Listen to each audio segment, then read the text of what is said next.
Okay, logicians, today we're starting chapter 9, which is about predicate logic. Yes, predicate logic is awesome. Why is it so awesome? Because it lets you formalize a far greater range of natural language sentences than even our propositional logic that we discussed in the past chapters. You can formalize almost anything. It's extremely powerful, one of the great breakthroughs of 20th century logic. And we owe it largely to Gottlob Frege, the great German logician and philosopher.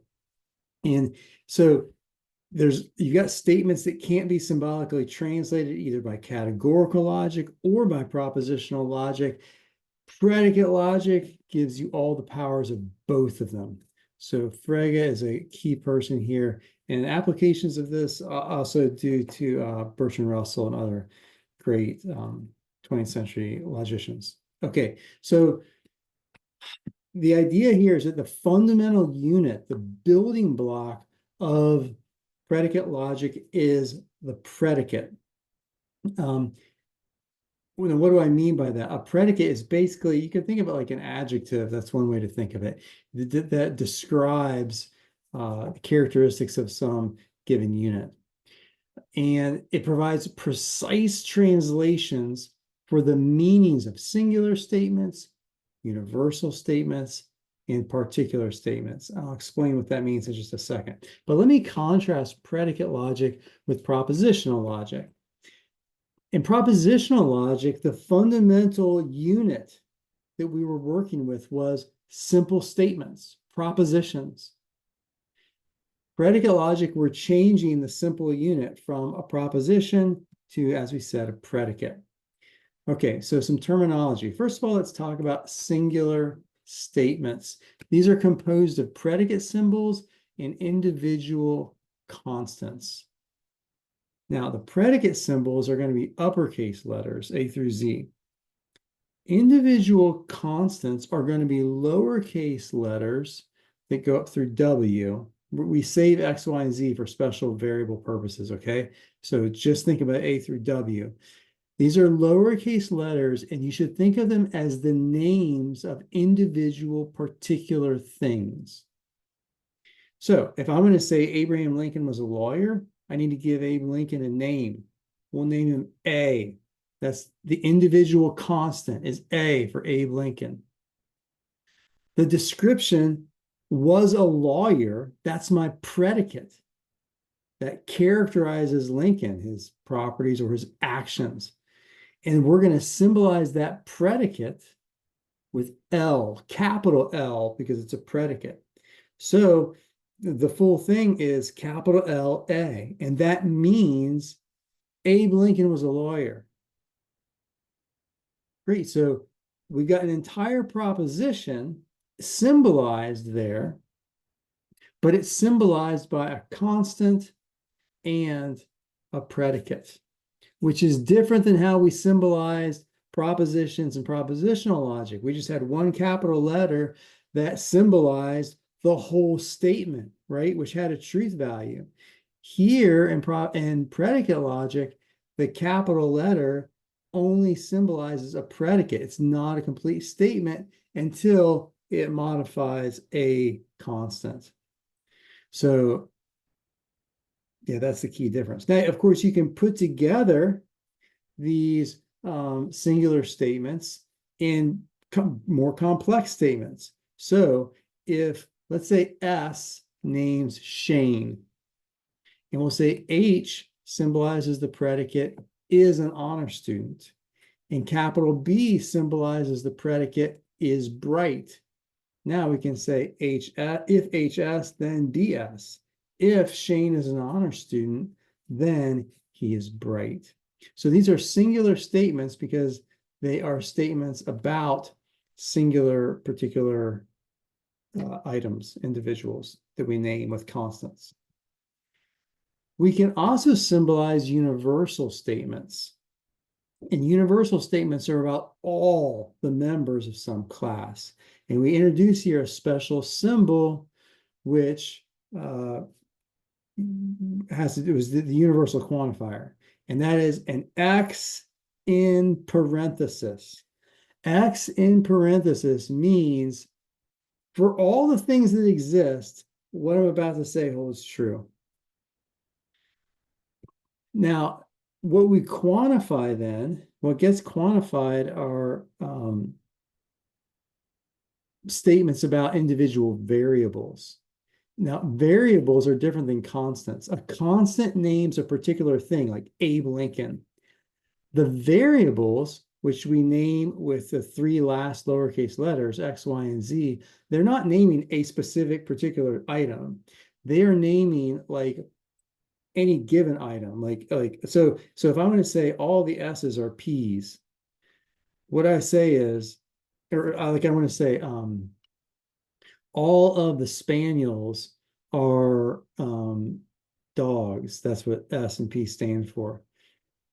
Then what I do is I put in the universal quantifier, that X in parenthesis, and that means for all X's, whatever they may be, if that thing, X, is S, that is, it's a spaniel, then it is P, it's a dog.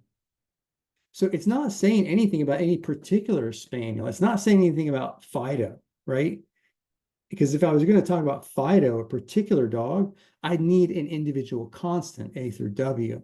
But instead, I've got an individual variable. I'm just saying about all the spaniels that exist, they're dogs.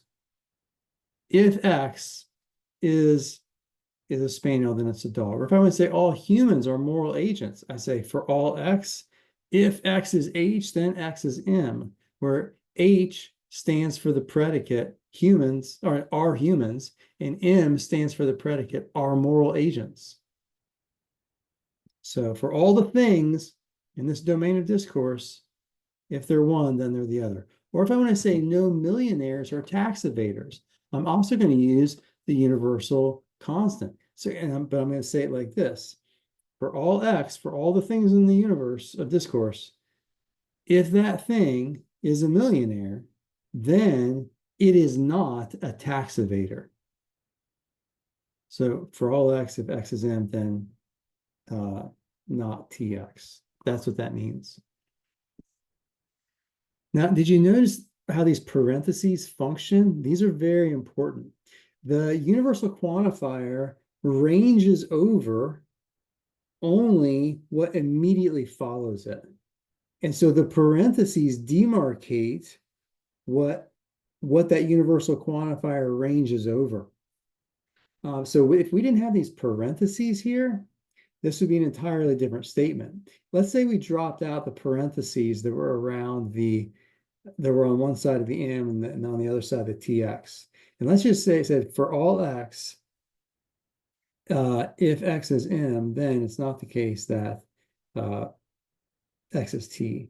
Well, we would be saying for all if it's true that all the X's are M, then X is not T. And it actually wouldn't be like a well-formed formula or well-formed proposition because we don't have a quantifier around the TX. So we have those parentheses are really important. So as we explain here, bound variables are variables that are governed by the quantifier. So in this case, it's everything that's in these parentheses here. Everything that's directly after the universal quantifier is governed by that. So the X's inside the parentheses are bound variables.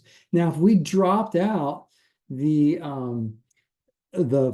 universal quantifier for all X and we just had this right here, we would have a statement function. There's no truth value for it. And that's because the variables in it are free. Like, what are we talking about when we say if X is H, then X is not M? Are we saying that that's true of all X's in some domain of discourse? Which domain of discourse? And are we saying that it's true of at least one? We don't know what we're like, how many things we're talking about if we don't have quantifiers that are governing the statement functions. A domain of discourse is the set of individuals over which the quantifier ranges. So for example, here, yeah, this is a great example. We got for all x, if x is R, then it's F. Everything in the parentheses is within the domain of discourse. It's all bound by the universal quantifier. But if we change these, drop out the parentheses, if I say, if for all x, x is R, then f of x, well, only this x that's right beside the R is bound by the universal quantifier. This one over here is not, so we don't even know if they're like in the same world. Okay, that's universal statements. Now particular statements. In order to symbolize these, we're going to use the existential quantifier, which is symbolized by a backwards E inside parentheses with the variable in front of the backwards E. And that means there is something such that, or it means there is at least one thing such that, da da da da. So if I say some S or P, I would say there is at least one thing, something is such that that thing is S and that thing is P. Some of them are. Or this next one, some S are not P. There is some X such that it is S and it's also not P. That very same thing. Something is such that. Some sweeteners are addictive. Something is such that it is a sweetener and it is addictive. Some divers are not fearless. Something is such that it is a diver and it doesn't have fear. All right, so that's the idea of the existential quantifier. So when you're translating natural language sentences into quantified sentences, when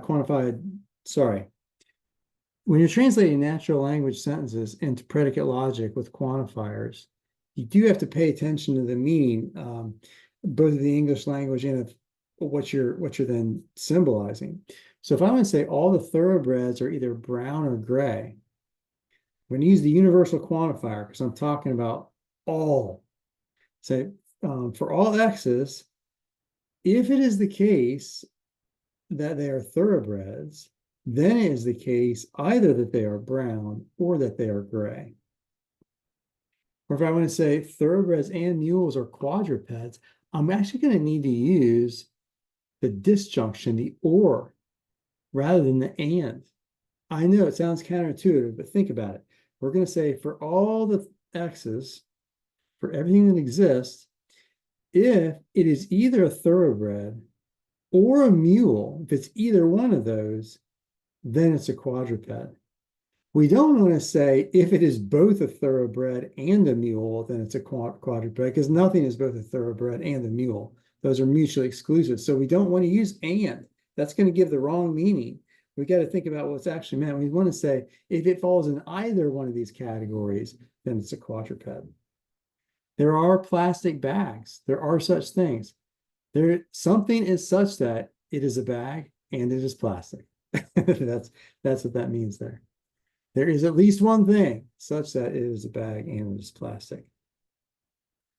Termites are insects. You might need the universal quantifier. You will need the universal quantifier even when the word all or no doesn't appear in your English language sentence. If I want to say termites are insects, I'm implicitly making a claim about all the things that are termites. I'm saying for all X, if it is a termite, then it is an insect. If I say termites are eating your house, think about that one. Now we're making a different kind of claim. We want to say, we're not saying that all termites are eating your house, right? We're saying there are some termites that are eating your house. There is something is such that there is at least one thing such that it is a termite and it's eating your house. Now you might think, well, Sasser, it says plural termites.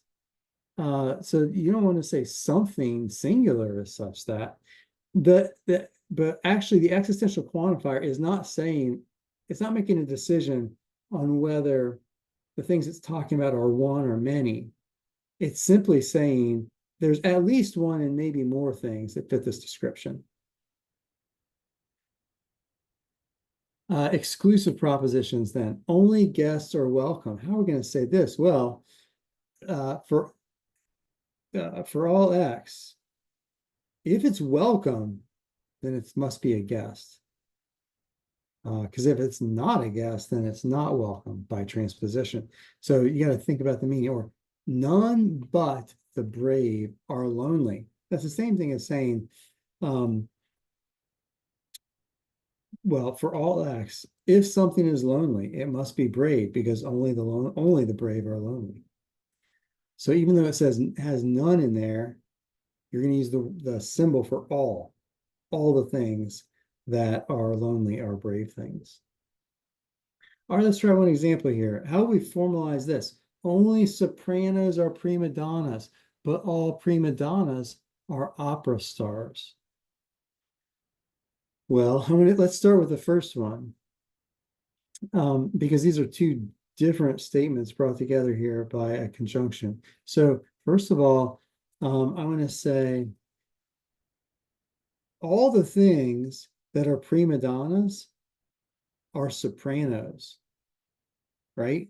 So I'm going to say for all X, if X is a prima donna, then X is a soprano. And then I've got this other statement, but all the prima donnas are opera stars.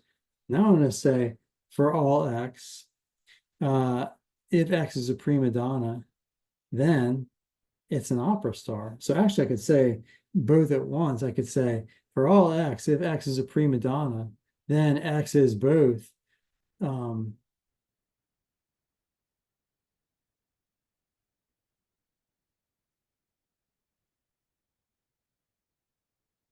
I think I talked myself in a circle here.